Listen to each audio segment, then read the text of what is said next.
What up, everyone? This is the Week 9 podcast. I'm the commissioner of the league, Mr. Aaron Smith, here to bring you the podcast for this coming week, Week 9. Let's jump right into the podcast. I'll try to make this short and sweet. This may be a very informative podcast. So, moving on forward, there's some trades done in the league this week. There were some questions about some teams possibly tanking. I don't see any tanking teams in the league. There was some question about some fishy or strange trades that were done. Several teams have texted me, talked to me about concerns about certain teams making certain trades. A track record of teams making trades kind of similar. I want to first let me talk about these trades real quick for a second. I had league team owner Storm of Hardcore and Goat text me about the trade I made for Aaron Rodgers. He had mentioned to me that there were some teams that had texted him, which I would not know why that would be, asking him what they thought about my trade. First off, let me explain something to you. If you want to ask a question about a trade, feel free to text me. There's no reason to text Storm for anything about my trade. Second, it's clear to see to me that teams are trying to make trades to make a run for this thing. Nobody that I can see. Let me take that back. There are trades that you can question, and everybody's going to have their opinion about how a trade and what it looks like and the players involved. You know, every single year for the last about 3-4 years has been brought up that people think that people are making trades to team up and take the league. Whether that's happening or not, I don't know. That's something I can't answer. What I know is I work very hard for my trades. That's for sure. I am texting. I am sending multiple offers on the site.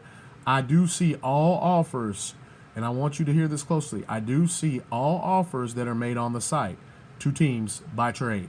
It's clearly under transactions. If you click on it, it says the commissioner can see all transactions, including trade offers. There are some absolutely, bar none, one-sided, putrid trade offers that have been sent out this year. I will not name the teams. You know who you are. I know who you are. And to question somebody else's trades, what they're trying to do, what they're not trying to do, it's just ludicrous to me. It's a joke.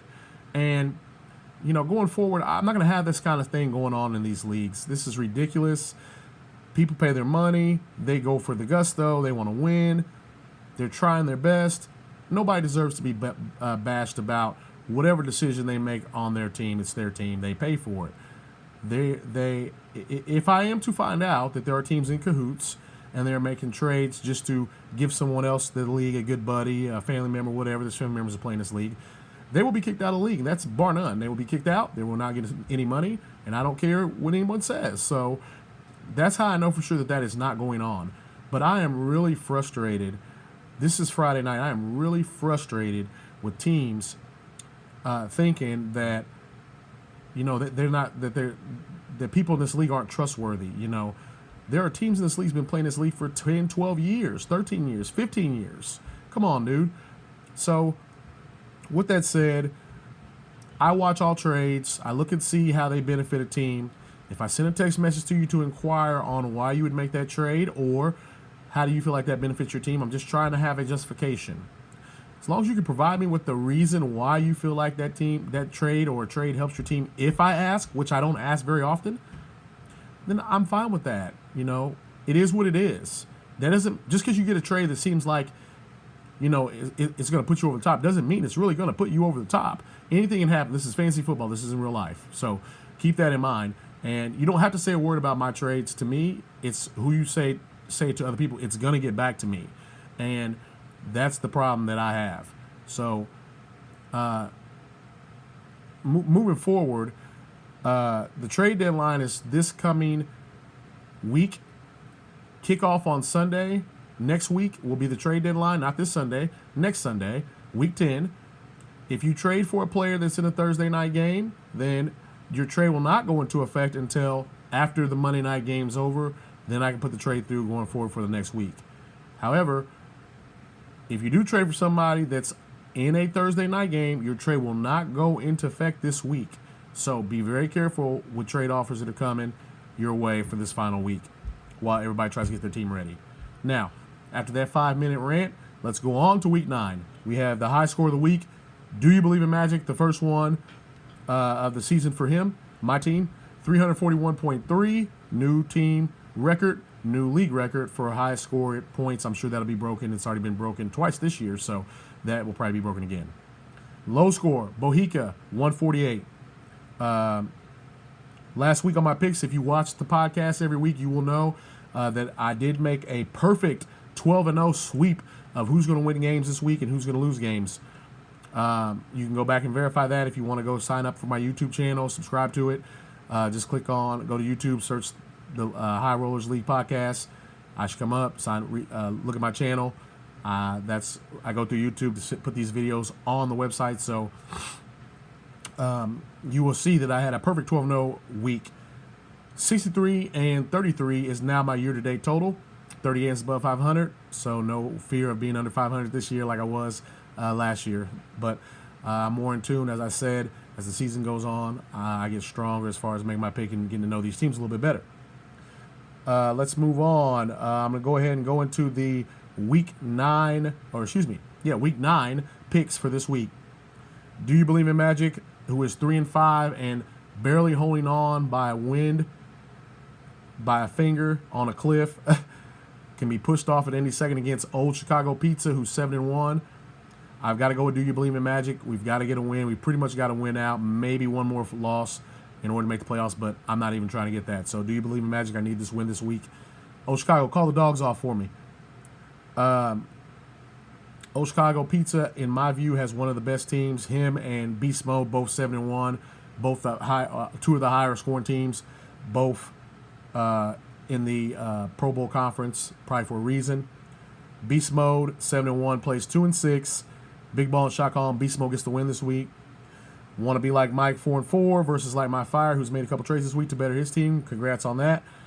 5-3 Light My Fire will get the victory this week over 4-4 Want to Be Like Mike to tighten this race up for that conference. 3-5 Gotcha Bitch versus Bohica, 2-6. I'm going to go with Gotcha Bitch to beat Bohica this week and leave Bohica holding on by a thread to make the playoffs for this coming season. Moving on to the next conference, GOAT, who is 6-2, will get the victory over 3-5 Oklahoma this week.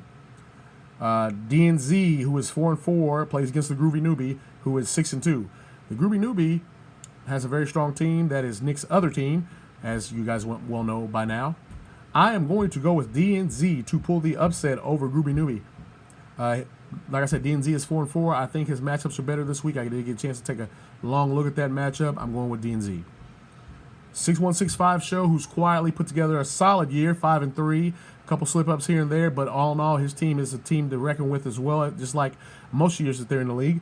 I'm going to go with the 6165 Show to beat Fig Jam, who is 1-7. Sunshine Daydream against the Mile High Club. Mile High Club has a really good team, poorly managed. I see Mile High Club had started the San Francisco 49er quarterback last night, and he didn't play. He didn't set a backup list, so he gets nobody there. So he gets a fat 0, and that's going to be the difference in this game. Sunshine Daydream goes to 5-4 and beats 3-5 Mile High Club this week. Playtime is over, 4-4 versus Total Chaos, 3-5. Big matchup for that conference fight. It's a tussle to try to get into the playoffs. I got some people on bye, had to make a trade. Unfortunately, I had to get rid of Todd Gurley, but it's time. I had to make my move. Todd Gurley's going to do nothing but troublesome good.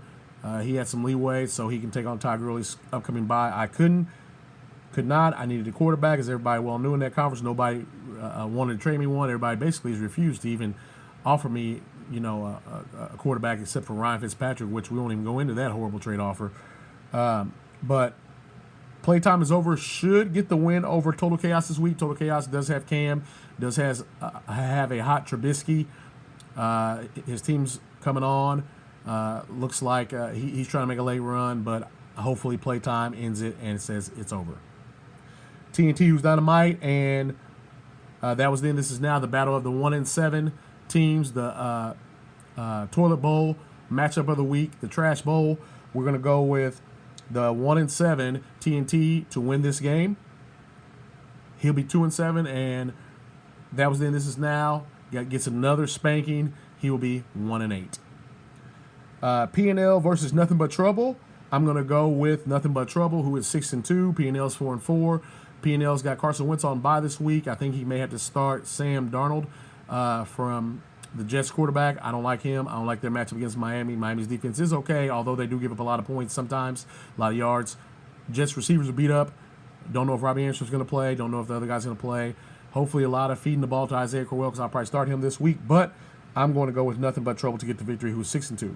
He'll go to 6-3. The matchup of the week for that conference is Pain Inc. versus Hardcore. Hardcore is 7-1.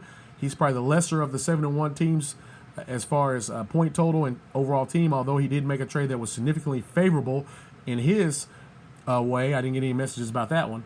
But I'm going to go, he's playing against Pain Inc., who's 5-3, who seems to be on a little bit of a decline at this time. Try to talk trade with him. He's not into making trades right now. Maybe he will be after this loss this week, because I'm going to go with Hardcore, who's 7-1 to get the victory. He will go to 8-1 and continue his 8-1 winning streak. So that will conclude the podcast this week. I will try to get the podcast up as early as possible next week. Tonight is Friday. With the trade deadline coming, I may do a trade line special, maybe Thursday night. Try to get that on, or Thursday night, try to get that up before Friday. Maybe do 2 next week. Who knows what's going to happen. We'll see how the week goes. But for now, that concludes the Week 9 podcast. Go Chiefs against Cleveland. Should represent. I don't know if they cover that 10-point spread, though. Be careful for you bettors. If there's bettors out here, don't take the Chiefs -10. It could be close. Have a good week.